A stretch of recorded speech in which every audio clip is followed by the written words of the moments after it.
बच्चे, कदम कदम बाप की श्रीमत पर चलते रहो, एक बाप से ही सुनो तो माया का वार नहीं होगा।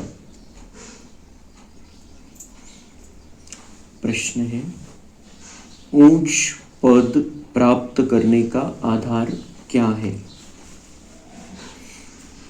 उत्तर है, ऊंच पद प्राप्त करने के लिए बाप के हर डायरेक्शन पर चलते रहो। बाप का डायरेक्शन मिला और बच्चों ने माना, दूसरा कोई संकल्प तक भी न आए। इस रूहानी सर्विस में लग जाओ, तुम्हें और कोई की याद नहीं आनी चाहिए। आप मुए, मर गई दुनिया, तब ऊंच पद मिल सकता है। गीत, तुम्हें पाके हमने जहां पा लिया। ओम शांति।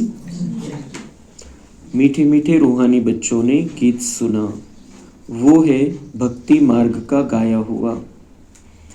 इस समय बाप इसका रहस्य समझाते हैं।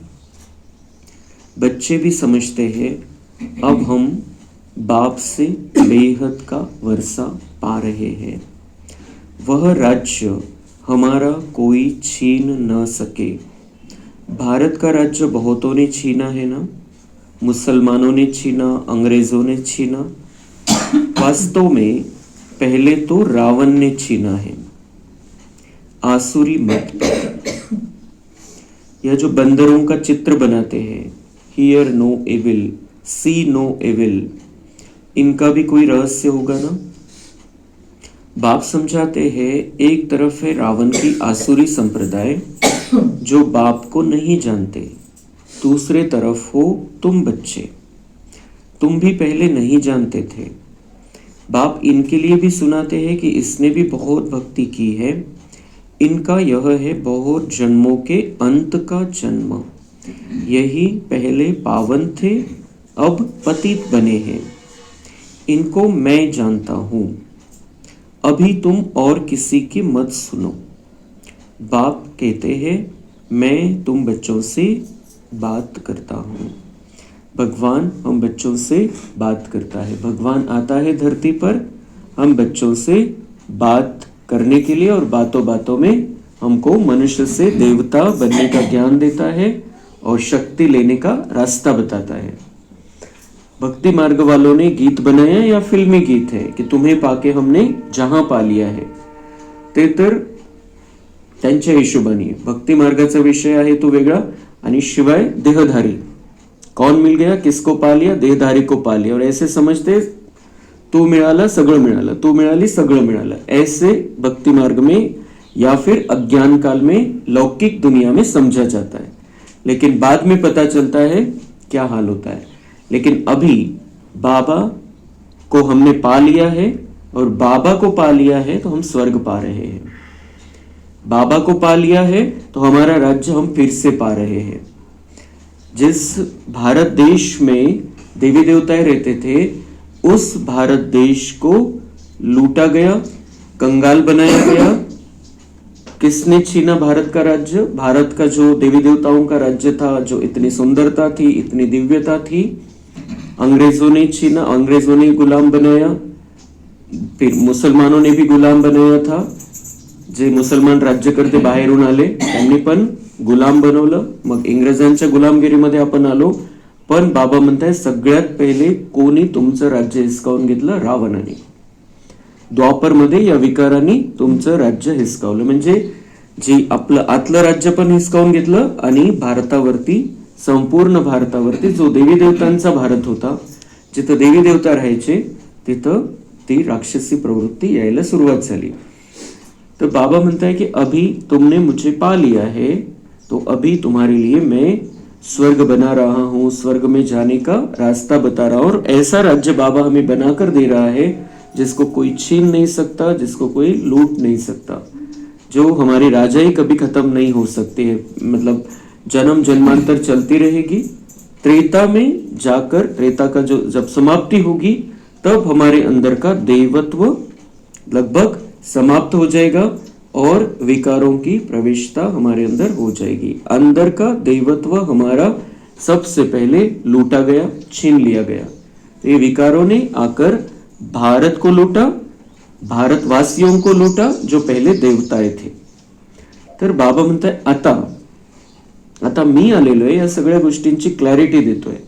महात्मा गांधींचे 3 बंदर दाखवले जातात आणि त्यांना दाखवलेले 3 माकडं दाखवलेले आणि ते चित्र बनवलं होतं, त्याच्यामध्ये दाखवलंय बुरा मत देखो, बुरा मत सुनो, बुरा मत बोलो। तो बाबा म्हणते उसका भी तो कुछ रहस्य होगा। क्यों बनाना पड़ा उनको? क्योंकि सारा बुरा है दुनिया में। बुरा देखते हैं, बुरा सोचते हैं, बुरा बोलते हैं, बुरा करते हैं, तो इसलिए उन्होंने वो चित्र बनाया। आता बाबा म्हणताय की त्याचा अर्थ तुम्ही लक्षात घ्या की आता दुनियामध्ये जे काही चाललेलं ते नका बघू तुम्ही।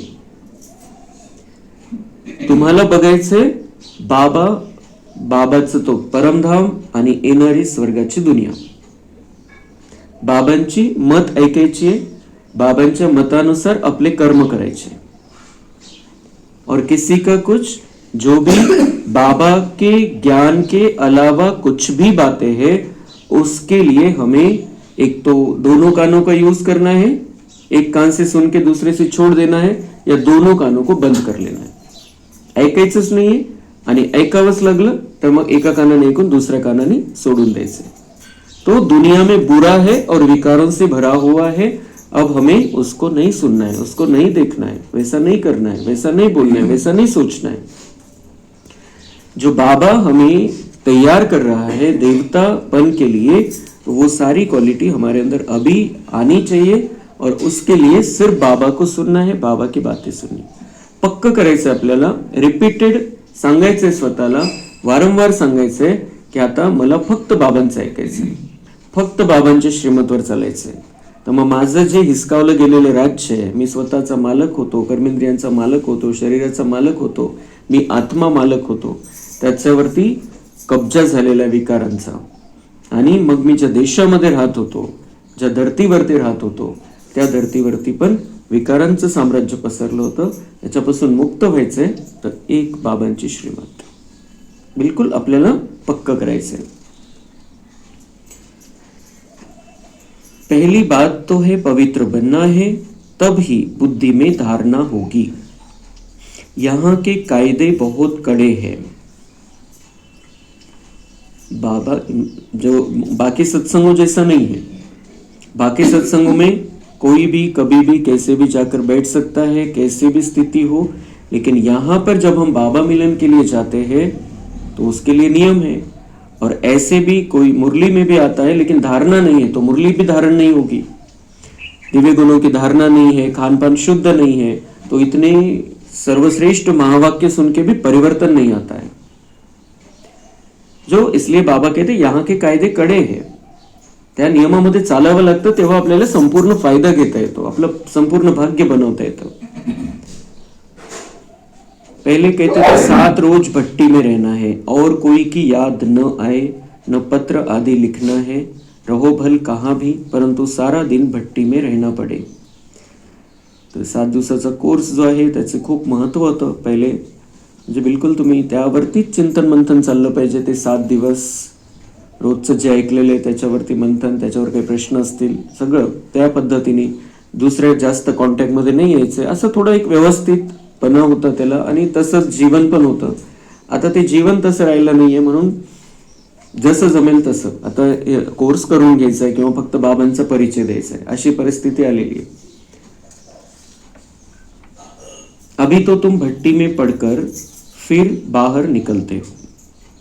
अभी कोर्स की भी बात है, कोर्स वालों की भी बात है, लेकिन हम रोज मुरली में आते हैं तो भट्टी में आ रहे हैं, बाबा की भट्टी में आ रहे हैं, क्योंकि मुरली सुनते हैं हम, बाबा के इतने ऊंचे महावाक्य सुनते हैं और साथ साथ बाबा के वाइब्रेशन रहते हैं, बाबा की शक्ति कार्य करती है, तो हम जैसे कि भट्टी में आते हैं, यहाँ पर भट्टी में आकर बैठते हैं, फिर यहाँ से हम बाहर निकलते हैं, तो सावधान होकर निकलना है।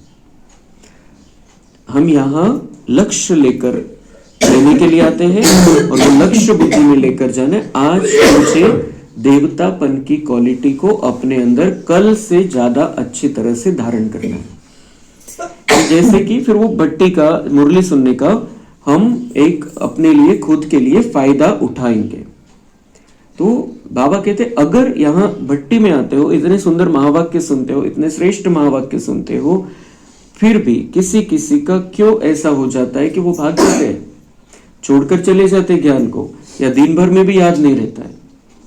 क्योंकि जब हम मुरली सुनते हैं तब वो हमारी स्थिति होनी चाहिए, किसके महावाक्य कौन सुना रहा है, हमको कैसा बनना है, किस स्थिति तक हमको पहुंचाना चाहता है बाबा, क्या लेवल थी हमारी, हम कितने डाउन हो गए हैं, अब हमें कितना ऊंचा चढ़ना है। ये जितना हम पक्का करेंगे मुरली सुनते समय, उतना हम फिर दिन भर उस स्थिति में रहेंगे और दिन भर हमारी उन्नति होती रहेगी, कमाई होती रहेगी।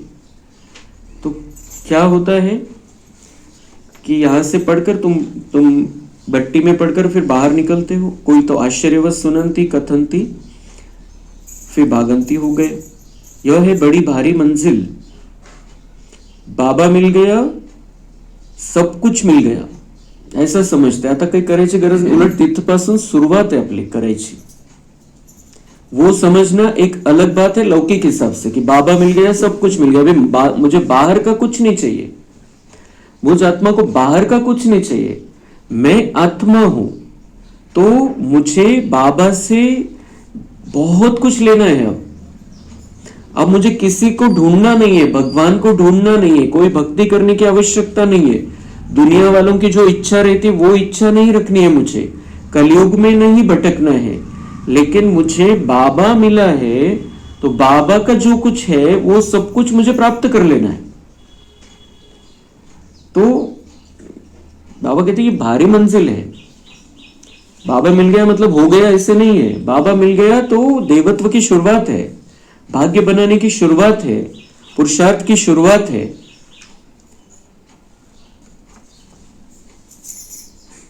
बाप का कहना नहीं मानते, बाप कहते हैं तुम तो वानप्रस्थी हो, तुम क्यों मुफ्त में फंस पड़े हो। बाबा म्हणतात दुनिया वाल्यांना माहिती नाहीये, पण तुम्हाला तर क्लिअर आहे की तुम्हाला तर घरी परत जायचंय, बाबा आलेला आहे घ्यायला। तो वानप्रस्थी भगवान मुझसे कह रहा है, चाहे मेरी कोई भी उम्र हो, भगवान कह रहा है तुम तो वानप्रस्थी हो, तुम क्यों मुफ्त में फंस पड़े हो, का बरं फसले इथं, अभी तो मैं लेने आ गया हूं। अब यहां की दुनिया में भी फंसो मत और यहां वालों में भी फंसो मत, मतलब जो देहभान वाला फंसना है वो बाबा कह रहा है। तुम तो इस रूहानी सर्विस में लग जाओ, तुम्हें और कोई की याद नहीं आनी चाहिए, डायरेक्ट हमें किसी की भी याद नहीं आनी चाहिए। आप मुए मर गई दुनिया, तब उच्च पद मिल सकता है। जेव्हा आपला मृत्यू होतो, ज्या क्षणी आपण शरीर सोडतो, कोणीही शरीर सोडतं, त्यावेळेला त्याच्यासाठी जे काही आहे त्याचं पद होतं, पोझिशन होती, पैसा होता, घर होतं, बंगला होता, गाड्या होत्या, मित्रसंबंधी होते, नातेवाईक होते, सगळे गेले त्याच्यासाठी। तो काहीच घेऊन जाणार नाहीये, त्याचं शरीर पण नहीं घेऊन जात। तो आप मुए मर गई दुनिया, उसके लिए तो दुनिया खत्म हो गई, वो आत्मा यहां से निकल गई। तो बाबा कहते हैं कि ये जो स्थिति है ये पहले ही तैयार कर लो, पहले ही तैयार कर लो कि अब मैं ये जो शरीर है उस शरीर के हिसाब से मर गया, मैं आत्मा हूं, मैं आत्मा इस शरीर में रहता हूं, मैं आत्मा इस शरीर में अवतरित होता हूं रोज। मधुबन मेरा इस शरीर के हिसाब से घर है, अब बाबा ने मुझे इधर कर्म क्षेत्र पर भेजा है कि मैं असल में परमधाम का रहवासी हूं, परमधाम में चला जाता हूं, मैं सो जाता हूं तो, और बाबा मुझे फिर इस शरीर में भेज देता है, इस शरीर के द्वारा कुछ बड़े बड़े कार्य करने के लिए, सेवा करने के लिए। इस शरीर भान से, शरीर से मैं मर चुका, वो स्थिती जी मृत्यू नंतरची आपली स्थिती आहे की सगळं संपलं, तसं बाबा म्हणते आता इथं कशामध्येच फसू नका, कशामध्येच अटकू नका। असं समजा माझ्यासाठी हे माझं काहीच नाही, अपनत्व नाही, मोह नाही कशामध्ये, मी आत्मा. बाबा म्हणते वो स्थिति को पहले बना लो तो ऊंचा पद मिलेगा. मृत्यूच्या वेळेला तर सगळं सोडतातच ऑटोमॅटिक, ते ऑटोमॅटिक सुटणार आहे, काहीच सोबत घेऊन जाऊ शकत नाही. बाबा म्हणते पहले कर लो, ये पहले कर लो तो ऊंच पद मिलेगा, बहुत कमाई होगी, क्योंकि हम रूहानी बन जाएंगे, हम आत्मा बन जाएंगे, आत्मा परमात्मा के साथ रहेगी और परमात्मा से हम वर्षा डाउनलोड करते रहेंगे, रोज बढ़ाते जाएंगे. क्योंकि वर्षा कितना चाहिए हमको, इस 2-5 साल के लिए, 10 साल के लिए, 20 साल के लिए, 30 साल की उम्र है, 30 साल अभी रहना है तो 30 साल के लिए वर्षा मिल जाता है, 30 वर्ष वापरू शकतो तो, कोणी 50 वर्ष राहतं वारसा हक्क मिळाल्यानंतर तेवढं वापरेल. इथं आपल्याला वारसा हक्क इतका पाहिजे की 5000 वर्ष तो चालला पाहिजे, तर त्याचे रोज डाउनलोडिंग जरूरी है, खूप मोठा डाटा है तो इसलिए बाबा कहते कि अभी ऐसा समझो कि आप आत्मा हो, शरीर के हिसाब से मर गए हो. बिल्कुल याला इतकी शक्तिशाली स्थिति पाहिजे आतली. नष्टो मोहा बनना पड़ेगा, लेकिन नष्टो मोहा बनते हुए हमें डॉक्टर या नर्स बनकर सबकी संभाल करनी है. हा बैलेंस ठेवायचा है. मतलब छोड़ के जाना या फिर उनसे मिलना नहीं, बात नहीं करना, ये नहीं सिखाता है बाबा हमको. आपलं आणि बाकी सगळ्यांचं नातं असं पाहिजे कि मैं रूहानी डॉक्टर हूं, मैं रूहानी नर्स हूं, मुझे सबको संभालना है, सबके प्रति मेरा जो कर्तव्य है वो करना है.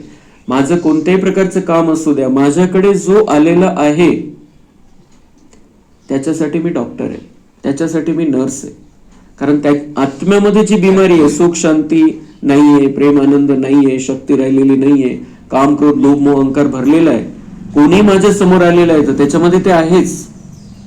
मला डॉक्टर बनून त्याचं औषध पाणी करायचं है.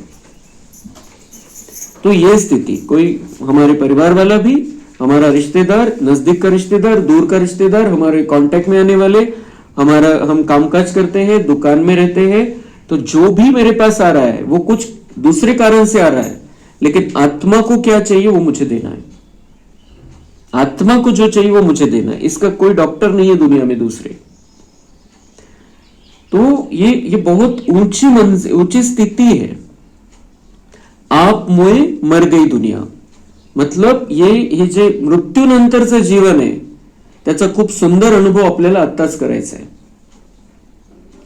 तो हम मृत्यु को तो एकदम आराम से गले लगा लेंगे जब भी वो समय आएगा, क्योंकि हमने प्रैक्टिस कर ली पहले. ये तो बहुत तकलीफ होती है शरीर छोड़ने के समय. 1-2% लोक दुनियेमध्ये असे असतात की सगळे हिशोब संपले आणि बिलकुल आरामात ती आत्मा निघून गेली. बाकी सगळ्यांना खूप त्रास होतो शरीर सोडताना, कारण खूप धागे बांधलेले हैं. तो ये बिल्कुल बहुत हमारी ये ऊंची स्थिति, ऊंची मंजिल को ध्यान में रखते हुए जो भी बाबा हमें श्रीमत देता है उस पर हमको चलना है.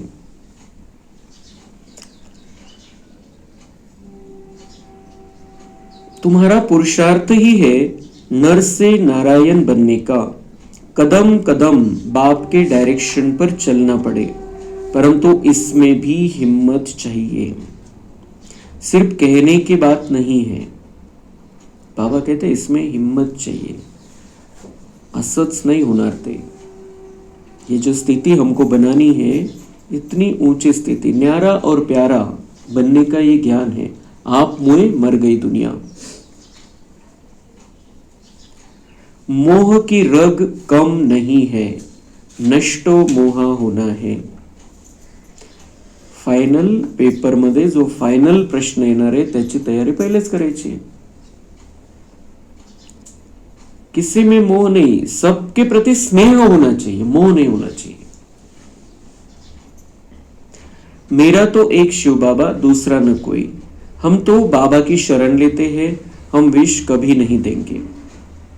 मतलब विकार में नहीं जाएंगे, विकार नहीं देंगे, विकारी नहीं बनेंगे, न विकारी बनेंगे, न विकारी बनने देंगे. ये प्रतिज्ञा करनी पड़ेगी. तुम ईश्वर तरफ आते हो तो माया भी तुमको छोड़ेगी नहीं, खूब पछाड़ेगी. बाबा हमें बिल्कुल स्पष्ट बताता है. असं नाही की आपण बाबांचे झालो म्हणजे झालं सगळं. बाबांचे झाल्यावर आपल्या परीक्षा सुरू होतात, पेपर्स सुरू होतात. आणि पेपरला कोण घाबरत नाही? जो चांगला विद्यार्थी आहे.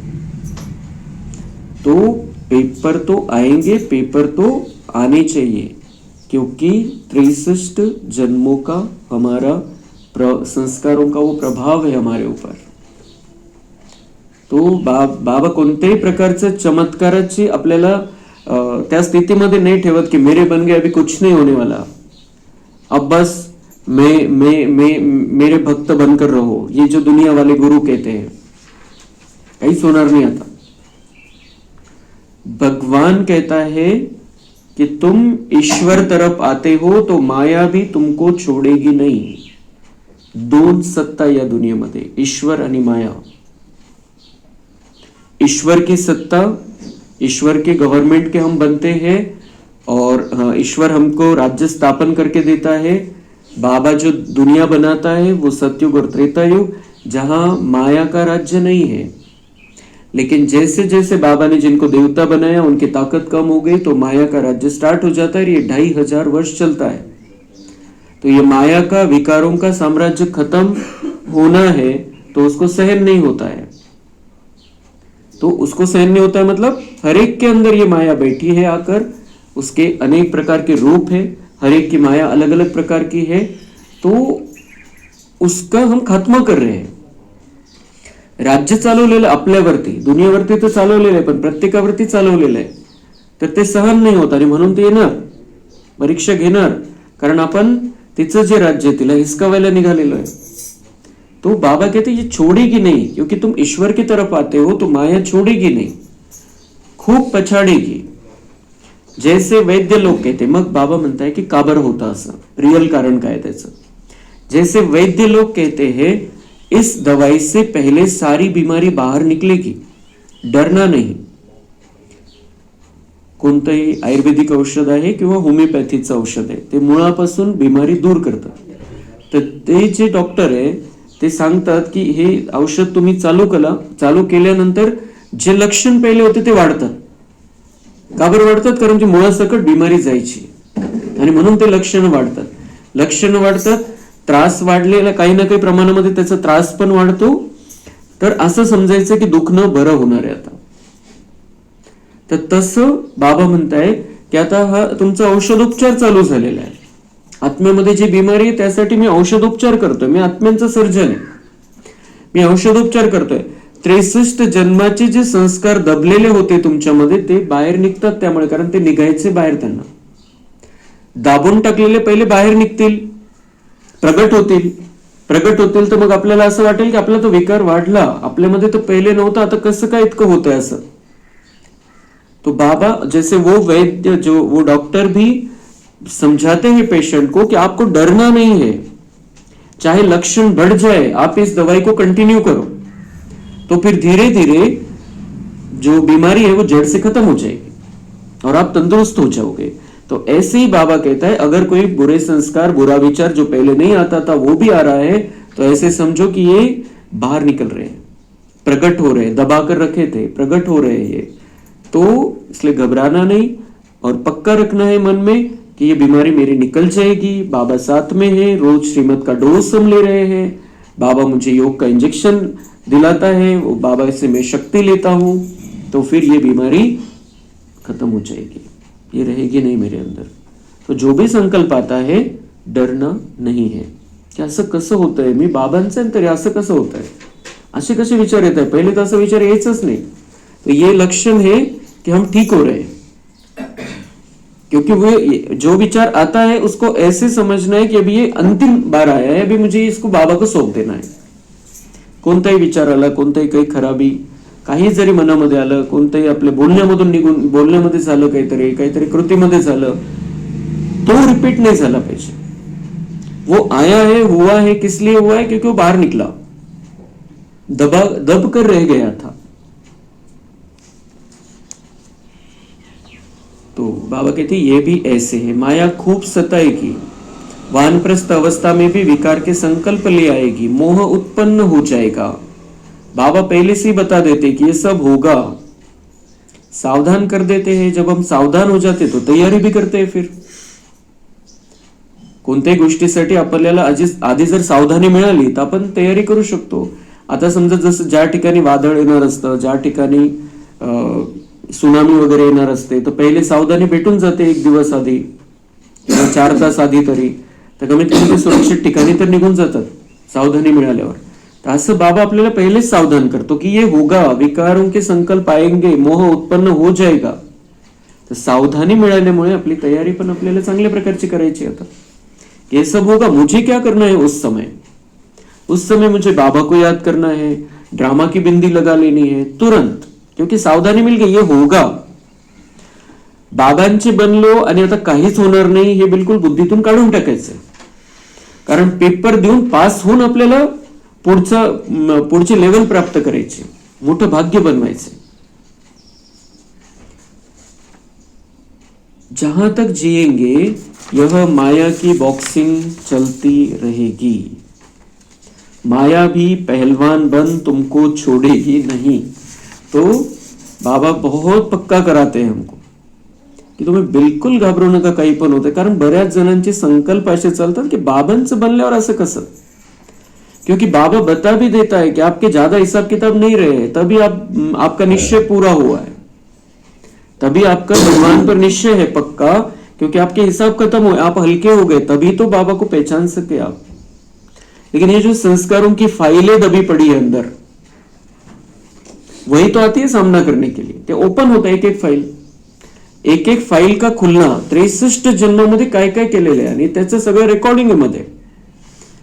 तो वो पहलवान बनकर आती है, मतलब वो उस तरीके की फाइल खुल जाती है। हम जितने पक्के होते जाते उतनी बड़ी फाइल खुलती जाती है, कारण ते निघायचे त्या फाइली सगळे समाप्त व्हायचे। आता 63 जन्माच्या फाइली बिलकुल पक्क पाहिजे आपल्याला। जितकं ही गोष्ट पक्की करू आपण, तितकं स्थिर राहू, तितकं अचल अडोल राहू, तितकी बाबांकडून बिलकुल त्या लेवलची आपली रिलेशन होऊन जाईल की बाबांकडून कंटिन्यू आपल्यामध्ये शक्ती येत राहील। माया आएगी, बाबा कहते माया भी पहलवान बन तुमको छोड़ेगी नहीं। लेकिन हम जितने पक्के हैं बाबा के साथ में हैं, भले ही माया पहलवान बनकर आ रही है, लेकिन जब माया देखेगी कि मैं तो दुनिया के सबसे बड़े पहलवान के साथ में हूं, मैं आत्मा परमात्मा के साथ में हूं, कंबाइंड स्थिती है, त्या व्हायब्रेशन मध्ये, तर ती किती पहलवान बनवून येऊ द्या, असर तर करणार नाही, पण पेपर घ्यायचा प्रयत्न तर करेल जरूर। वो हमारे लिए क्या हो जाएगा फिर, अगर हमारी स्थिति बहुत अच्छी है तो हमारे लिए वो परिस्थिति आएगी। लेकिन जैसे हम समझेंगे कि ये माया पेपर टाइगर है, जैसे उस फिल्म में दिखाया कि बच्चों को बाबा ने इतना तैयार कर लिया था, जो इतना भयानक एक्सीडेंट हुआ, इतना कुछ हुआ, लेकिन वो बच्चे बिल्कुल स्थिर रहे, अचल अडोल रहे। उन्होंने समझा ये तो माया है इस रूप में, उन्होंने समझा ये तो पेपर टाइगर है, कागदी सिंह है, काय करणार तो आपल्याला। इसलिए वो स्थिर रही, अचल अडोल रही, तो वो आएगी, रूप वैसा होगा। हमारी शक्ति अगर कम होगी तो हमको उसका बड़ा रूप दिखाई देगा, हम शक्तिशाली रहेंगे तो ते बिलकुल असं मुंगीसारखं वाटेल आपल्याला। आली भले पहलवान बनवून आली त्याच्या हिशोबाने, पण आपली स्थिती जर खूप मोठी, खूप महान बनवलेली आपण, तर ते आपल्यासाठी खूप छोटं होऊन जाईल। इसलिए बाबा सावधान इसलिए करता है कि हम तैयार रहें। तैयारी क्या चाहिए फिर, बाबा के साथ में रहना है, बाबा की श्रीमत की मर्यादा का उल्लंघन नहीं करना है, जो बाबा सिखाता है उसी रास्ते पर चलना है, सीधे रास्ते पर चलना है, फोकस हमारा बाबा के ऊपर होना चाहिए। तो माया भी पहलवान बन तुमको छोड़ेगी नहीं, यह ड्रामा में नूंद है। बाबा म्हणता है कुछ नहीं कर सकता हूं मैं भी, ये ड्रामा में है, उसको परीक्षा लेने दो, आप पास होके दिखाओ।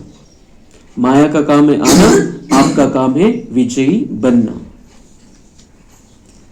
तो बाबा कहते ये ड्रामा में नूंद है, मैं थोड़ी माया को कहूंगा कि विकल्प न लाओ।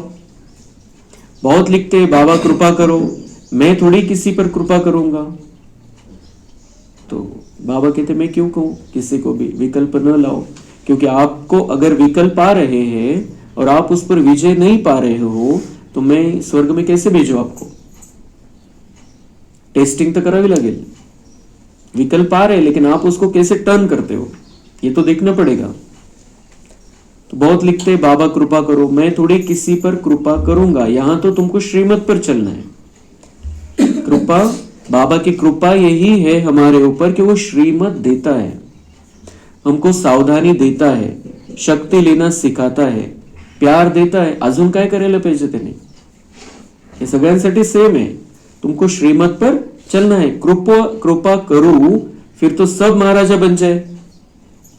बाबा म्हणताय मी कृपा केली तर एकावर कशी करता येईल? मी तर सगळ्यांचा बाप आहे, सगळे माझे बच्चे आहे, सगळे महाराजा बनतील.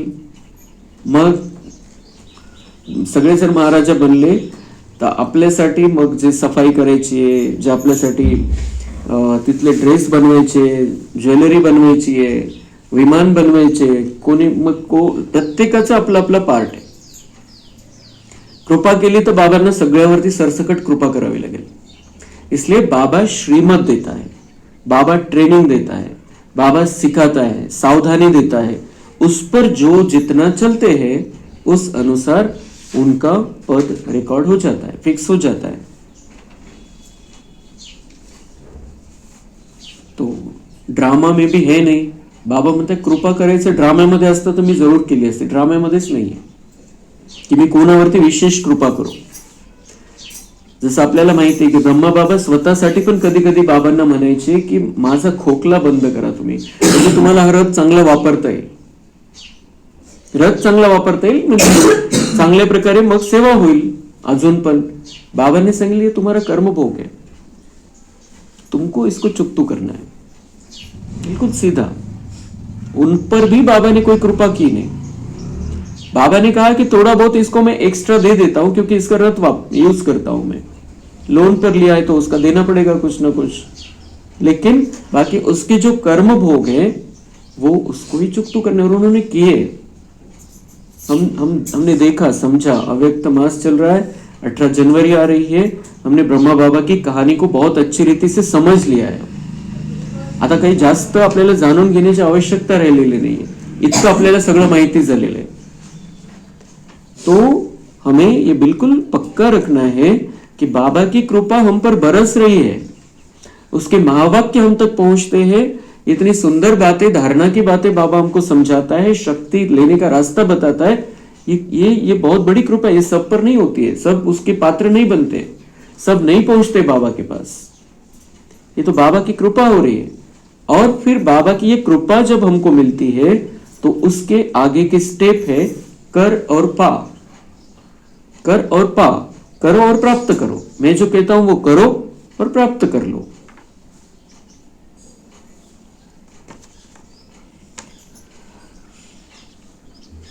सब धर्म वाले आते हैं.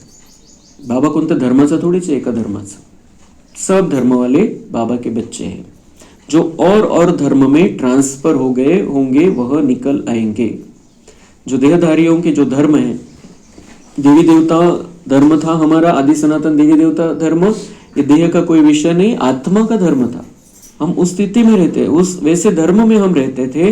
देहधारियों के धर्म बने बाद में. बाबा कहते उन धर्मों में जो चले गए हैं वो ट्रांसफर होकर फिर बाबा के पास आ जाते हैं. ये बाबा जो कलम लगा रहा है देवी देवता धर्म की, उसमें शामिल हो जाते हैं. सैपलिंग लगता है, इसमें बड़ी मेहनत है. नए जो आते हैं तो सिर्फ कहना है बाप को याद करो. पहले तो उनको बाबा का ही परिचय देना. नया कोई आता है तो पहले तो उनको बाबा का परिचय देना. मग ज्ञानाची गहराई, मग सगळ्या धर्माचं ज्ञान, ते सगळं नंतर मुरलीमधून बाबा त्यांना क्लिअर करत राहतो. मग पण मेन गोष्ट त्यांना शिव बाबा कोण है हे समजवायचं. शिव भगवान वाच, श्री कृष्ण तो 84 जन्मों में आते हैं. श्री कृष्ण तो 84 जन्मों में आते हैं. श्री कृष्ण बड़ा होकर नारायण बनता है. 84 जन्मों में वो आते हैं. और फिर उनको ही पता नहीं था. बाबा कहते मैं इनका पार्ट जानता हूँ. और फिर इसी में बाबा प्रवेश करता है और हमको इतना सुंदर ये ज्ञान देता है. अनेक मत, अनेक बातें हैं. यह बुद्धि में पूरा धारण करना है. हम पतित थे, अब बाप कहते तुम पावन कैसे बनो. कल्प पहले भी कहा था माम एकम याद करो. अपने को आत्मा समझ, देह के सब धर्म छोड़, जीते जी मरो. मतलब देह के हिसाब से हमें अब नहीं चलना है, आत्मा के हिसाब से। अब जो बाबा हमें देवत्व की ओर लेकर जा रहा है, आदि सनातन देवी देवता धर्म की जो क्वालिटी है उसमें हमको रहना है। मुझ एक बाप को ही याद करो, मैं सर्व की सद्गति करने आया हूँ। भारतवासी ही ऊंच बनते हैं, फिर 84 जन्म ले नीचे उतरते हैं। बोलो तुम भारतवासी ही इन देवी देवताओं की पूजा करते हो। यह कौन है? ये स्वर्ग के मालिक थे ना, अभी कहाँ है? 84 जन्म कौन लेते हैं? सतयुग में तो यही देवी देवता थे, अभी फिर इस महाभारत लड़ाई द्वारा सबका विनाश होना है। सब घर वापिस जाएंगे, सभी के शरीरों का अब विनाश होना है। अंतिम समय है, अंतिम सीन में हम पहुंच गए हैं। अभी हमको घर वापस जाना है। हम देवी देवता थे, 84 जन्म लिए हैं, अंत में आकर पहुंचे हैं। बाबा ने हमको चुन लिया है, अब हम तैयार हो रहे हैं और फिर हमारे शरीरों का भी, सबके शरीरों का भी विनाश हो जाएगा। हम आत्मा अपने में दिव्य गुण और शक्तियां भरकर परम धाम में जाएंगे, तो उसकी ही तैयारी में हम लगे हैं। अब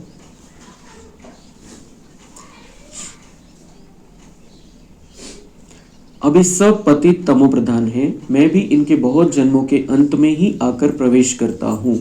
ये पूरा भक्त था, नारायण की पूजा करता था, इनमें ही प्रवेश कर फिर इनको नारायण बनाता हूँ। नारायण का भक्त था, नारायण की पूजा करता था ब्रह्मा बाबा। बाबा कहते इनमें प्रवेश कर इनको फिर से नारायण बनाता हूँ। जानता नहीं था ये कि मेरा इतना बड़ा पार्ट है, लेकिन नारायण की भक्ति थी, उसकी खुद के स्वरूप की लास्ट जन्म में भक्ति करते थे वो। तो बाबा कहते उनको खुद ही मैं परिचय देता हूँ, मैं जानता हूँ, फिर यही फिर से नारायण बनते हैं पुरुषार्थ से। अब तुमको भी पुरुषार्थ करना है, हमको भी फिर से देवता बनना है, तो पुरुषार्थ करना है जो बाबा कराता है। मतलब बाबा रास्ता बताता है, पुरुषार्थ हमको करना, नहीं तो बाबा करा लेगा पुरुषार्थ भी, ऐसे नहीं। बाबा कराता है, मतलब बाबा हमको रास्ता बताता है और शक्ति लेने का तरीका भी बताता है, और उस आधार से हम पुरुषार्थ करते हैं। यह डीटी राजधानी स्थापन हो रही है, माला बनती है ना, ऊपर में है निराकार फूल, फिर मेरू युगल जसं माळा असते ती बनलेली। शिव बाबा के नीचे एकदम यह खड़े है, दोन ते दाखवलेले असतात मेन दाणे माळेमध्ये, एक शिव बाबा फूल और फिर नीचे दो दाने दिखाते हैं, तो मम्मा और बाबा का वो यादगार है। जगत पिता ब्रह्मा और जगत अम्बा सरस्वती। अभी तुम इस पुरुषार्थ से विष्णुपुरी के मालिक बनते हो। प्रजा भी तो कहती है ना भारत हमारा है, तुम भी समझते हो हम विश्व के मालिक हैं, हम राजा ही करेंगे और कोई धर्म होगा ही नहीं। ऐसे नहीं कहेंगे ये हमारी राजाई है और कोई राजाई है नहीं, यहाँ बहुत है तो हमारा तुम्हारा चलता है, वहाँ यह बातें ही नहीं, कोई लड़ाई झगड़ा वहाँ पर नहीं होगा। यहाँ बहुत है तो हमारा तुम्हारा चलता है, वहाँ ये बातें होते नहीं। तो अब बाप समझाते हैं बच्चे, और सब बातें छोड़ माँ कम याद करो तो विकर्म विनाश होंगे। ऐसे नहीं कोई सामने बैठ योग कराए, दृष्टि दे। बाप तो कहते चलते फिरते बाप को याद करना है। हम प्रैक्टिस करते हैं अमृत वेला में, नुमा शाम में बैठकर कमेंट्री के द्वारा, या कोई सामने बैठता है, लेकिन बाबा कहते हैं वो उसकी भी जरूरत नहीं है। मतलब वो सेटिंग के लिए जरूरी है, मन बुद्धि की सेटिंग के लिए, लेकिन बाबा कहते वो समय छोड़कर बाकी तुमको चलते फिरते याद करना है। स्पेशल बैठते हो तब ठीक है, कोई योग कराए या फिर हम टीवी पर देख रहे हैं वैसा चित्र बनाते हैं हम बुद्धि में, लेकिन बाकी चलते फिरते हमें कामकाज करते भी बाबा की याद में रहना है, वो प्रैक्टिस करनी है।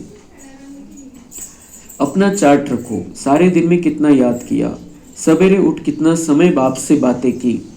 आज बाबा की याद में बैठे तो चार्ट में क्या क्या होना चाहिए, सारे दिन में कितना याद किया, बाबा को कितना याद किया। सारी दिनचर्या भी होनी चाहिए, अमृत वेला मुरली वो सब, लेकिन साथ साथ सारे दिन में कितना याद किया, सवेरे उठकर कितना समय बाप से बातें की, कितना समय बाप से बातें। सवेरे के समय हम बाबा से बातें कर सकते हैं, फिर दुनियावी कनेक्शन में हम आ जाते हैं ज़्यादा कामकाज के हिसाब से। सवेरे उठकर बाबा से बातें करनी है, ये बाबा सिखाता है। तो अमृत वेला में भी हम बाबा से बातें कर सकते हैं। सिर्फ योग, आत्मा परमात्मा का योग, टेक्निकल टाइप का योग, ऐसे कोई ज़रूरत नहीं है। बस नॉर्मल बसून अपन बाबांशी बोलू शकतो. तो सवेरे उठकर कितना समय बाप से बातें की वो भी हिसाब लिखो चार्ट में. आज बाबा की याद में बैठकर कितना याद किया, चलते फिरते कितना याद किया. मतलब चार्ट में ज्यादा से ज्यादा क्या होना चाहिए, याद. मतलब क्या याद था दिन भर में. बाबा याद रहा, बाबा से बातें की, बाबा की बातें याद रही, या फिर दूसरा कुछ चलता रहा. मेन चार्ट में ये बात होनी चाहिए. तो ऐसे ऐसे अपने से मेहनत करनी है, क्योंकि हम फिर चार्ट में लिखेंगे. जैसे महिमा बहन ने कल बताया चार्ट का महत्व क्या है, फायदा क्या होता है, वो सब बातें बताई.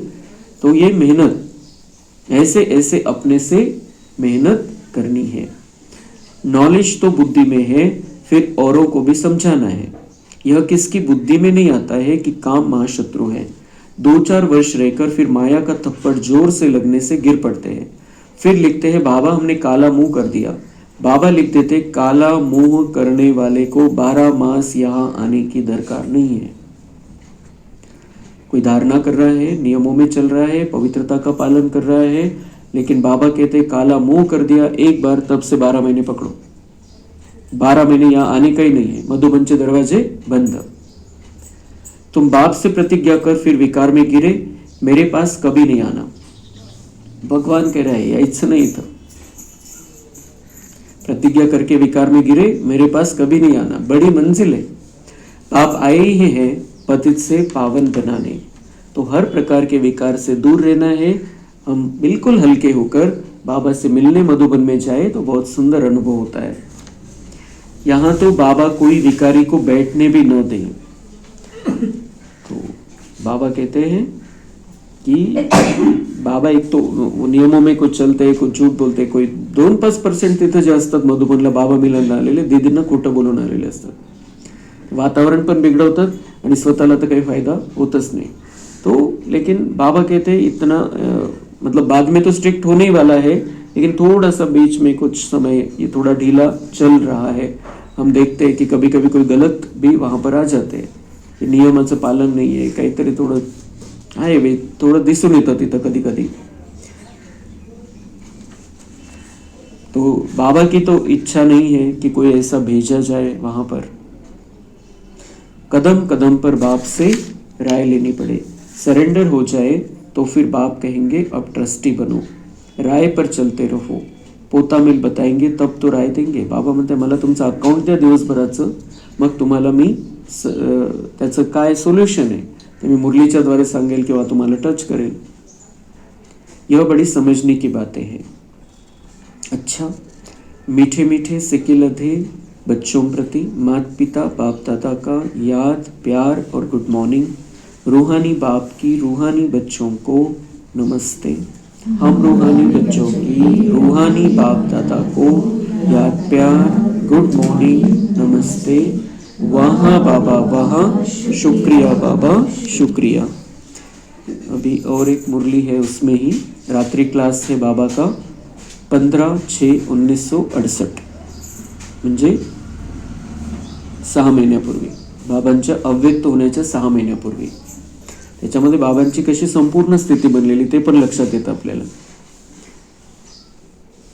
पास्ट जो हो गया है उनको रिवाइज करने से जिनकी कमजोर दिल है तो उनके दिल की कमजोरी भी रिवाइज हो जाती है. इसलिए बच्चों को ड्रामा के पट्टे पर ठहराया गया है. ज्यांचं मन कमजोर आहे, ज्यांची बुद्धी कमजोर आहे, बाबा म्हणतायत जर मागचं जर रिवाइज केलं, जे खूप स्थिर आहे, ज्यांची खूप हिंमत आहे, जे खूप शक्तिशाली आहे, त्यांनी जर मागचं चिंतन केलं तर त्याच्यातून सावधानी घेऊन पुढे जातात, त्यातून पण शक्ती प्राप्त करतात. पण ज्यांचं मन बुद्धि कमजोर है, बाबा म्हणताय पास्ट हो गया है, उसको रिवाइज करने से वो और भी दिल की कमजोरी और रिवाइज हो जाती. त्या स्थितीमध्ये राहतात. त्या स्थिती म्हणजे ती रिपीटेड. एकदा काही खराब गोष्ट झाली पण मन बुद्धि कमजोर आहे, 100 वेळा त्याचा विचार केला तर 100 पटाने आपली ताकद कमी होते. इसलिए बाबा कहते हैं ड्रामा के पट्टे को ध्यान में रखो, उस पर चलना है. ड्रामा में था हो गया खत्म बात, सावधानी घ्यायची ती घ्या, पुढे चला बस. मुख्य फायदा है ही याद से. याद से ही आयु बड़ी होनी है। याद से ही आयु, जितना हम बाबा को याद करेंगे उतना बाबा हमारे इस शरीर में शक्ति भर के हमको चलाता रहेगा। याद से ही आयु बडी होणे, आणि पुढे आपली ती स्थिती झाली, आत्मा शक्तिशाली झाली, तर पुढे आपलं 150 वर्षाचं आयुष्य पुढच्या शरीरामध्ये। लेकिन यहाँ पर भी बाबा हमारी आयु बढ़ा देता है। बाबा ने कहा था, बहुत बार कहता भी है बाबा, कि इस पुराने तमो प्रधान शरीर को मैं शक्ति भर के चला रहा हूं, मैं चला रहा हूं। लेकिन हमारी वो स्थिति होनी चाहिए कि बाबा ये शरीर भी आपका है, आपको जो सेवा करानी है इस शरीर के द्वारा कराओ, मैं तैयार हूं। तो जितना हम बाबा पर सरेंडर होंगे, बाबा हमारे इसी शरीर को चलाएगा। ड्रामा को बच्चे समझ जाए तो कभी ख्याल न हो, विचारच चालणार नाही, संकल्पच चालणार नाही, ड्रामा पक्का झाला पाहिजे। काहीच विचार चालणार नाही, कोणाच्या पार्ट विषयी विचार चालणार नाही, मागे काय झालं त्याच्याविषयी चालणार नाही, कोणी काय केलं, कोण काय करतोय याचे कुठलेही विचार चालणारच नाही। ड्रामा में इस समय ज्ञान सीखने और सिखाने का चल रहा है। इस समय ज्ञान सीखने और सिखाने का बाबा कहते ये चल रहा है अभी। फिर पार्ट बंद हो जाएगा, फिर पार्ट बंद हो जाएगा। हमने देखा कि बाबा ये अपने अव्यक्त होने से पहले ये मुरली चल रही है ब्रह्मा बाबा के द्वारा, शिव बाबा की, ये पार्ट बंद हो जाएगा। तो साकार पार्ट बंद हो गया, बाबा ने फिर अव्यक्त पार्ट शुरू किया, और फिर उसके बाद वो भी 31 दिसंबर 2017 को खत्म हो गया। अभी हम रिवीजन कर रहे हैं, अभी बाबा का सिखाने का पार्ट वैसे बंद हो गया है, हम रिवीजन कर रहे हैं। तो जब हम बाबा की याद में बैठते हैं तो मुरली क्लास बाबा ही चलाता है, बाबा की शक्ति से ही क्लास चलता है। लेकिन डायरेक्ट आकर पढ़ाने का बाबा का पार्ट बंद हो गया है अभी, फिर पार्ट बंद हो जाएगा। न बाप का न हमारा पार्ट रहेगा, न उनका देने का पार्ट न हमारा लेने का पार्ट होगा। तो एक हो जाएगी ना, हमारा पार्ट नई दुनिया में हो जाएगा। तो फिर ज्ञान का पार्ट बंद हो जाएगा, हमारा लेने का उनका देने का, हम तैयार हो जाएंगे तो हमारा पार्ट नई दुनिया में होगा। फिर बाबा का पार्ट शांति धाम में होगा, बाबा का पार्ट शांति धाम में होगा। क्या पार्ट है बाबा का शांति धाम में? 2500 वर्ष कुछ देखना नहीं है, निवांत राहायचं एकदम, खऱ्या अर्थाने निवांत। मग बाबा 2500 वर्षानंतर जेव्हा भक्त पुकारायला लागतील तेव्हा त्यांच्या भावना पूर्ण करायला सुरुवात करेल। पार्ट का रील भरा हुआ है ना, पार्ट का रील भरा हुआ है कि 2500 वर्ष बाबा ने नीचे आना नहीं, नीचे देखना नहीं। ये बाबा का रील भरा हुआ है, हमारा स्वर्ग में देवता बनने का रील भरा हुआ है। हमारा प्रारब्ध का पार्ट, बाबा का शांती धाम का पार्ट, आपलं भाग्य त्याला ऍक्टिव्हेट करायचं आपला पार्ट, आणि बाबांचा शांती धाम मध्ये राहण्याचा पार्ट। देने और लेने का पार्ट पूरा हुआ, ड्रामा ही पूरा हुआ, फिर हम राज्य करने आएंगे। ड्रामा पूरा हो जाएगा, ये चक्र पूरा हो जाएगा, ये ड्रामा जो 5000 वर्ष का ये पूरा हो जाएगा, फिर हम नीचे आएंगे राज्य करने। वह पार्ट चेंज होगा, ज्ञान स्टॉप हो जाएगा, हम वह बन जाएंगे। ज्ञान स्टॉप हो जाएगा, हम वह बन जाएंगे। हम बन जाएंगे तो ज्ञान की जरूरत नहीं, तो ज्ञान स्टॉप हो गया, हम बन गए, ये साथ साथ।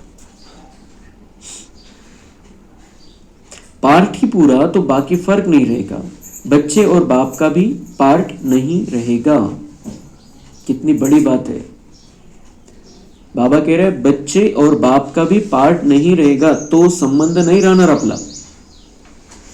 बच्चे और बाप का पार्ट बजाने का, वो निभाने का, उसका आनंद लेने का अब भी समय है। और वो 100 साल का संगम युग है, लेकिन हमारा कितना है? हमारा संगम युग रियल में कितना है? किसी का 2 साल, किसी का 5 साल, किसी का 10 साल, किसी का 15 साल, किसी का 20 साल। बाप और बच्चे का जो पार्ट है हमारा, जो उसके साथ जो रिश्ता है, बाबा कहते ये भी बंद हो जाएगा। बाप और बच्चे का रिश्ता खत्म हो जाएगा। शांति धाम में हम जाएंगे, आराम करेंगे, लेकिन वो अनुभव नहीं होगा। हमको पता नहीं हम बाबा के बच्चे हैं, हमको पता नहीं है कि हम आत्माएं नीचे जाएंगे, पार्ट बजाएंगे, फिर बाबा आएगा, कुछ पता नहीं है। तो बाप और बच्चे का पार्ट म्हणजे मग आता हा पार्ट खूप चांगल्या प्रकारे याचा आनंद घ्यायचा है। हमारा बाबा के साथ का जो पार्ट है ये फिर कभी नहीं होगा, फिर कभी चांस नहीं है। हम भक्त बनकर उसकी भक्ति करेंगे, लेकिन बच्चा बनने का ये सिर्फ अभी संगम युग कुछ समय का है।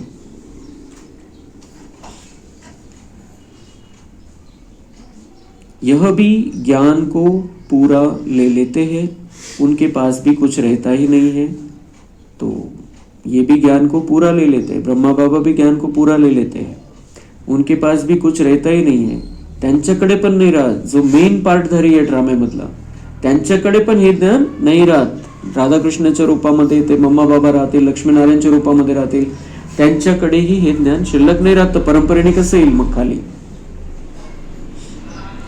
न देने वाले पास रहे न लेने वाले में कमी रही, तो दोनों एक दो के समान हो गए। बाबा म्हणतात मी सगळं देऊन टाकलं आणि मी निवांत झालो, बिलकुल ज्ञानाचा पाठ संपला। तो न देने वाले के पास रहे न लेने वाले में कमी रहे। लेने वाले में भी कोई कमी थी, वो पूरी हो गई, और देने वाले के पास भी बाबा कहते मेरा ज्ञान मैं पूरा भी स्टॉप कर देता हूं, और फिर समय पर इमर्ज होता है क्या ज्ञान देना है। बाबा म्हणतात मी काही परमधाम मध्ये विचार नाही करत, असं जाऊन असं ज्ञान द्यावं लागेल, कुठली रिव्हिजन नाही, कुठलं काही नाही। बाबा येतो, शरीरामध्ये स्टार्ट होऊन जातं। जब जो मुरली चलानी वो मुरली चलती है। लेकिन परम धाम में बाबा कहते हैं मेरे में कोई ज्ञान नहीं रहता है, फिर तो तुम और मैं सेम टू सेम हो गए। तुमको लेने की जरूरत नहीं रही और मेरे पास ज्ञान नहीं रहा, तो हम बिल्कुल सेम टू सेम हो गए, तो दोनों एक दो के समान हो गए। तो हे चित्र बघायचं आहे। खूप सुंदर मुरली चाललेली आहे आजची बाबांची। ये चिंतन करना है, मंथन करना है, बार बार उस स्थिति में देखना है अपने आप को। परमधाम में मेरा क्या पार्ट है, सतयुग में मेरा क्या पार्ट है, बाबा का क्या पार्ट चल रहा है, अभी मुझे कितना कैसे फायदा उठाना है। तो दोनों एक दो के समान हो गए। इसमें विचार सागर मंथन करने की बुद्धि चाहिए। ये विचार करने की बात है, सब बाबा जो समझाता है उसका मंथन करना है, चिंतन करना है, मनन करना है, देखना है बुद्धि से। खास पुरुषार्थ है याद की यात्रा का। खास में खास बात है हमारी याद की यात्रा। बाप बैठ समझाते हैं, सुनाने में तो मोटी बात हो जाती है, बुद्धि में तो सूक्ष्म है ना। सुनाने में तो मोठी बात हो जाती, थोडंसं आपण मोठ्या रूपामध्ये त्याला बघतो, थोडंसं देवभानामध्ये बघतो। बाबा म्हणते लेकिन बुद्धि में तो सूक्ष्म है ना। ये सूक्ष्म बातें धारण करनी अंदर। अंदर में जानते हैं शिव बाबा का रूप क्या है।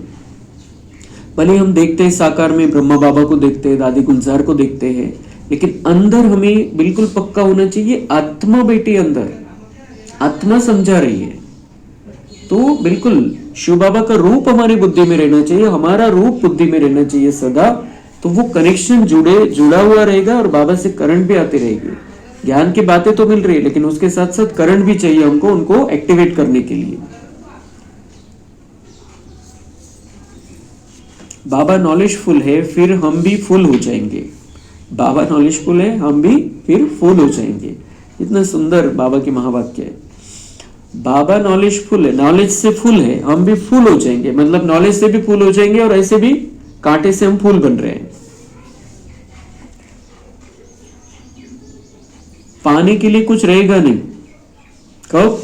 फायनली। आता नाही, आता अजून घ्यायचंय, जेवढं बाबा देतोय जितकं घेता येईल तितकं घ्यायचंय। बाप इसमें प्रवेश कर पढ़ाते हैं, वह है बिंदी। आत्मा का व परमात्मा का साक्षात्कार होने से खुशी थोडी होती है।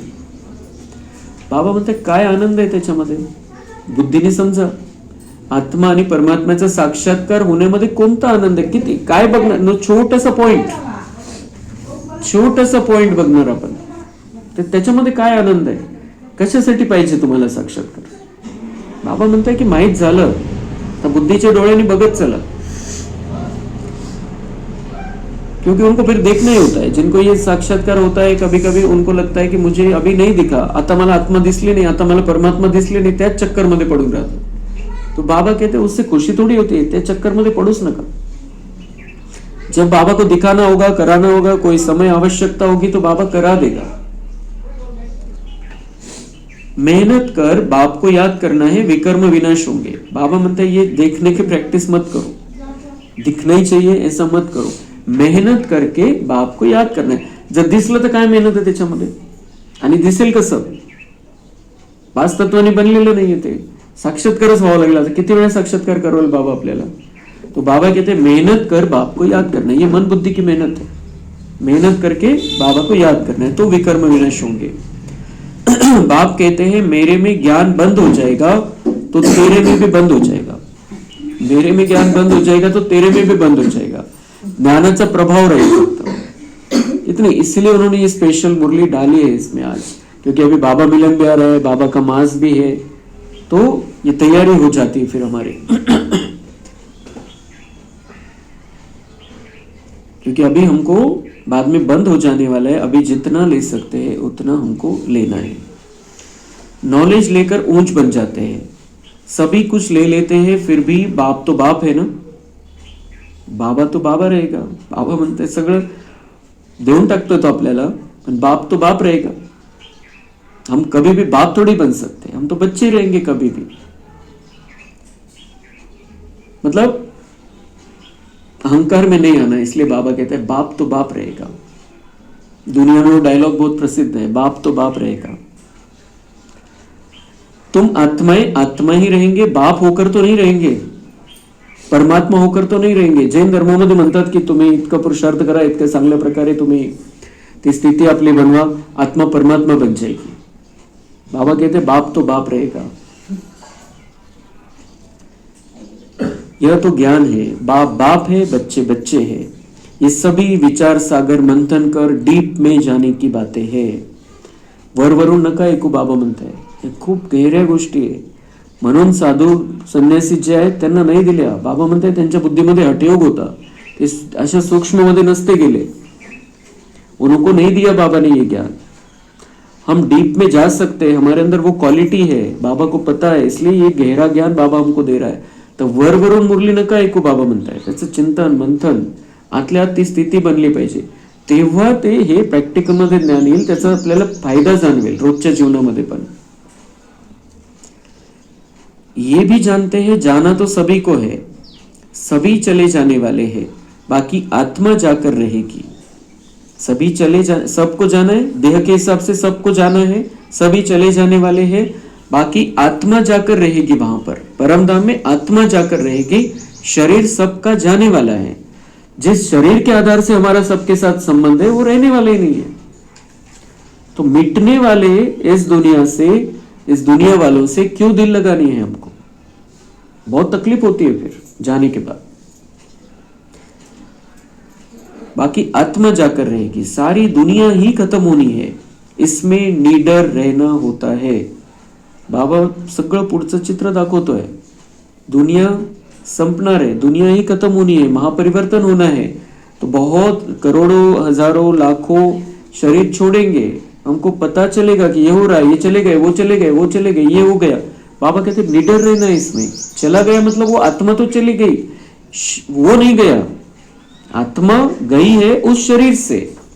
शरीर को अभी शरीर का अंतिम संस्कार करना है. शरीर रहने लायक नहीं रहा था उस आत्मा का, आत्मा चली गई वहां से बस. बाबा कहते निडर रहना होता है इसमें.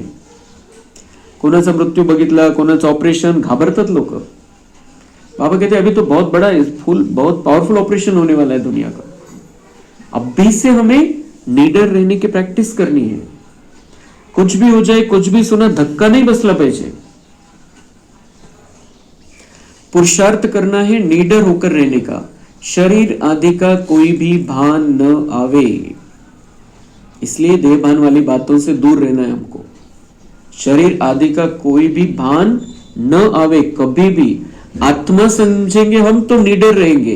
देह भान की बातों में रहेंगे तो जब हमारे सामने कोई परिस्थिति आएगी, कोई कुछ करेगा, कोई कुछ बोलेगा, कुछ हो जाएगा, कुछ बड़ा हो जाएगा, किसी का मृत्यु हो जाएगा, हम बहुत डर जाएंगे, घबर जाएंगे. हमारी स्थिति नहीं रहेगी. जो आत्मा परमात्मा सब भूल जाएगा. ज्ञान का पाठ बंद हो जाएगा उस समय. इसलिए देह भान की बातों से दूर रहना बहुत जरूरी है. किसी भी प्रकार की देह भान की बातों में नहीं जाना है. उसी अवस्था में जाना है. बाबा कहते उसी अवस्था में जाना है तुमको. बाप आप समान बनाते हैं, तुम बच्चे भी आप समान बनाते रहते हो. एक बाप की ही याद रहे, ऐसा पुरुषार्थ करना है. अभी टाइम पड़ा है. कब बताया था बाबा ने? 15 जून 68 को टाइम पड़ा है. आता झाले त्याला 48 वर्ष, 58 वर्ष झाले आता. अभी टाइम पड़ा है. यह रिहर्सल तीखी करनी पडे. बाबा म्हणतात तुमची प्रॅक्टिस पण चांगली झाली पाहिजे. दुनियेवाले विदेशाची प्रॅक्टिस करताय, तुमची पण प्रॅक्टिस चांगली झाली पाहिजे. प्रैक्टिस नहीं होगी तो खड़े हो जाएंगे, टांगे थिरकने लग पड़ेगी और हार्ट फेल अचानक होता रहेगा. बाबा म्हणतात जर तुमची ही प्रॅक्टिस नाही झाली, देहभान जर नाही सोडला, आत्मिक स्थितीची, निराकारी स्थितीची प्रॅक्टिस नाही झाली, तर बाबा म्हणतात थांबून जाईल तुमचा पुरुषार्थ. खड़े हो जाएंगे मतलब पुरुषार्थ रुक जाएगा. टांगे थिरक, थरथर, जसं काही थोडंसं काही ऐकलं तर थरथर का उडतो. तो बाबा कहते हैं ऐसे ही होगा फिर, और अंत में तो बहुत कुछ होने वाला है. थिरकने लग पड़ेगा, हार्ट फेल अचानक होता रहेगा, धक्का सहन नाही होत. आपण बघतो कशा बातम्या येतात, ते एखाद्या मुलाचा मृत्यू झाला, लगेच आईचा मृत्यू झाला, नहीं सहन झालं. तो बाबा कहते ये सब होने वाला है, तुमको तैयार रहना पड़ेगा. बहुत बड़ा पार्ट है हमारा इस दुनिया में. ऐसे थोड़ी चले जाने घबर के, डर के थोड़ी शरीर छोड़ना है हमको. हम तो जाएंगे शान से, बाबा मैं आ रहा हूं तेरे पास. तो उसके लिए प्रैक्टिस करनी पड़ेगी. तमोप्रधान शरीर को हार्ट फेल होने में देरी थोड़ी लगती है, इसलिए शरीर को भी सतोप्रधान बनाना है. बाबा म्हणतात तमोप्रधान शरीर है, विकारों के संस्कार है, विकारों के वाइब्रेशन सारे शरीर के कण कण में फैले हुए हैं. तर बाबा म्हणतात हार्ट अटॅक यायला किती वेळ लागेल, जैसे अगर परिस्थिति वैसे आएगी तो. इसलिए शरीर को हमें अच्छे वाइब्रेशन देने हैं. शरीर को अच्छे वाइब्रेशन कैसे देंगे? मन की स्थिति को ठीक रख के. मन में, बुद्धि में 7 गुणों का प्रभाव अगर रहेगा तो शरीर पर भी वो प्रभाव पड़ेगा. जितना अशरीरी होते जाएंगे, बाप को याद करते रहेंगे, उतना नजदीक आते जाएंगे. योग वाले ही निडर रहेंगे. योग से शक्ति मिलती है, ज्ञान से धन मिलता है. बच्चों को चाहिए शक्ति, तो शक्ति पाने के लिए बाप को याद करते रहो. बाबा है अविनाशी सर्जन, वह कभी पेशेंट बन न सके. बाकी सब पेशेंट बन जाते हैं, बाबा कभी भी पेशेंट नहीं बनता है. इसलिए बाप तो बाप है, वो कभी पेशेंट बन नहीं सकता है. उसको कभी किसी से योग सीखने की जरूरत नहीं, कभी उसको विकारों पर विजय पाने की जरूरत नहीं, क्योंकि वो सदा निर्विकारी है. हम सब रामकृष्ण सबके सहित पेशेंट बन जाते हैं और सबको ठीक करने वाला एक सुप्रीम सर्जन है, शिव बाबा. अभी बाप कहते हैं तुम अपनी अविनाशी दवाई करते रहो.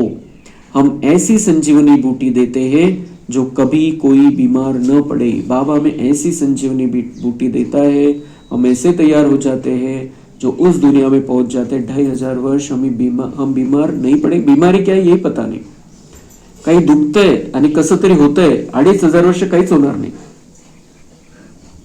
काही समजत नाही काय होतंय, असं पण काहीच राहणार नाही तिथं. 2500 वर्षामध्ये त्रेताच्या अंतापर्यंत कधीच काहीच नाहीये. आत्म्याला काय म्हणजे ॲबनॉर्मल स्थिती काय ते नाही. सगळं जर कधीही कोणाचे रिपोर्ट घेतले तिथं, जर तशी व्यवस्था असते, गरजच नाहीये तिथं.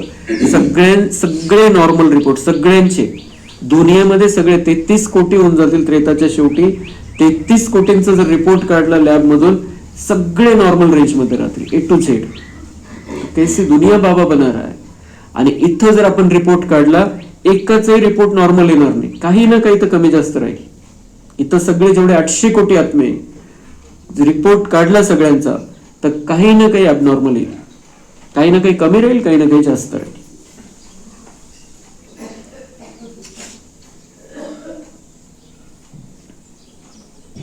सिर्फ पतित पावन बाप को याद करते रहो तो पावन बन जाएंगे.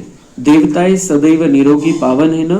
बच्चों को यह तो निश्चय हो गया है, हम कल्प कल्प वर्षा लेते हैं. इममेमोरियल टाइम बाप आया है, जैसे अभी आए. अनगिनत वेळा, ज्याची गिनती नाही, इतक्या वेळा बाबा आलेला आहे. प्रत्येक कल्पामध्ये येतो आणि प्रत्येक कल्पामध्ये आपण बाबांकडून वर्षा घेत असतो. बाबा म्हणतात एवढा निश्चय तुम्ही पक्का ठेवा. आता येऊन पोहोचलोय म्हणजे अनगिनत वेळा आपण इथं आलेलो आहे. अनगिनत वेळा बाबा आपल्यासाठी आलेला आहे. आपण बाबांचे बनलेलो आहे, आपलं आणि बाबांचं रिलेशन अपन ते जगलेलो है। बाप और बच्चे का जो रिश्ता है दुनिया वाले शब्दों में सिर्फ उसको कहते हैं, लेकिन हमने ये जिया है।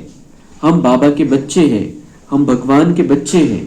तो ये कल्प कल्प का हमारा रिपीटेड पार्ट है।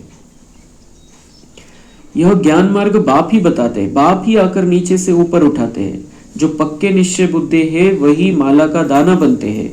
बच्चे समझते हैं भक्ति करते करते हम नीचे गिरते आए हैं, अभी बाप आकर सच्ची कमाई कराते हैं।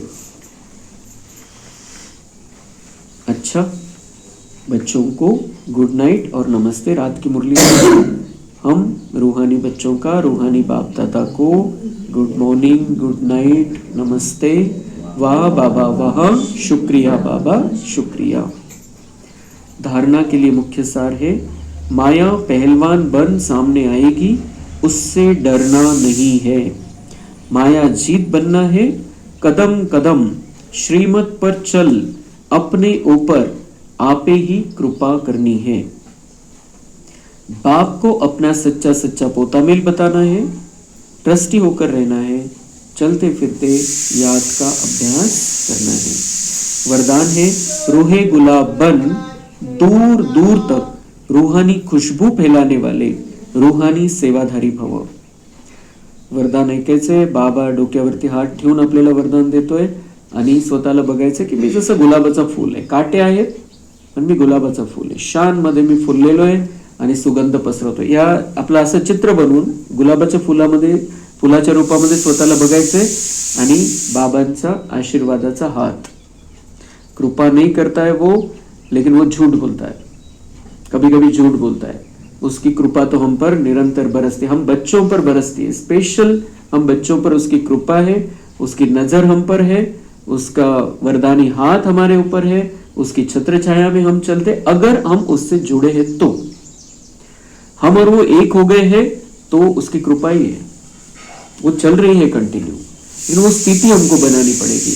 तो हम रूहे गुलाब, हम गुलाब के फूल, कांटों के जंगल में यहां पर रहते हैं, लेकिन बाबा हमारे साथ में है। तो देखना है ये चित्र कि बाबा मुझे सामने से वरदान दे रहा है। रूहानी रूहे गुलाब अपनी रूहानी वृत्ति द्वारा रूहानियत की खुशबू दूर दूर तक फैलाते हैं। उनकी दृष्टि में सदा सुप्रीम रूह समाया हुआ रहता है। वे सदा रूह को देखते, रूह से बोलते।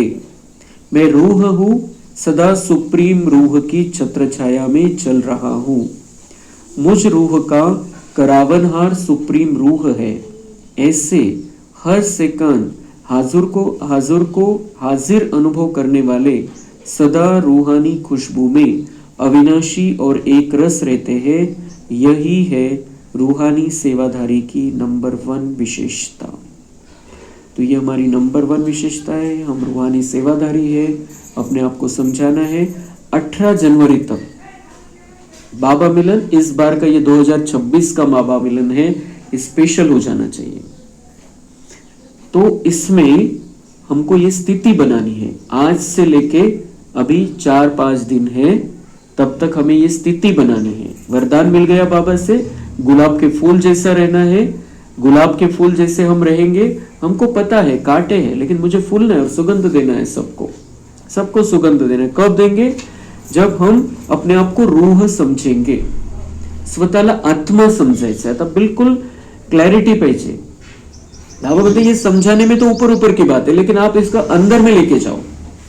तो मैं आत्मा हूं और मेरा रूहानी बाप से कनेक्शन है, सुप्रीम रूह से कनेक्शन है। परमात्म्याला बघतोय आपण आणि मी आत्मा आहे, समोरच्या आत्म्याला बघतोय, त्याच्याशी बोलतोय, ती आत्मा आहे, ती आत्मा है। ये जो हम रूह बनकर रूह को देखेंगे, सुप्रीम रूह से कनेक्शन रहेंगे, तो हमारी सुगंध, जो गुणों की शक्तियों की सुगंध है, हमारे जो वाइब्रेशन है, कोने कोने तक फैलेंगे, दूर दूर तक जाएंगे। तो ये स्थिति हमको बनानी, ये सेवा है। बाबा कहते यही रूहानी सेवादारी की विशेषता है। फूल बन के सुगंध फैलाओ, कांटे बन के दुख दे दिया, 63 जन्मों से दे दिया वो, अभी फूल बन के सबको सुगंध देनी है, सबको सकाश देनी है, बाबा का प्यार देना है, बाबा की शक्तियां भरनी है। कि फुल तैयारी हमारी हो जानी चाहिए। 18 जनवरी को बाबा हमें बहुत भरपूर करेगा, फिर बहुत वरदानों से भरपूर करेगा। उसकी उसकी कृपा होती है हमारे ऊपर जब वो वरदान देता है।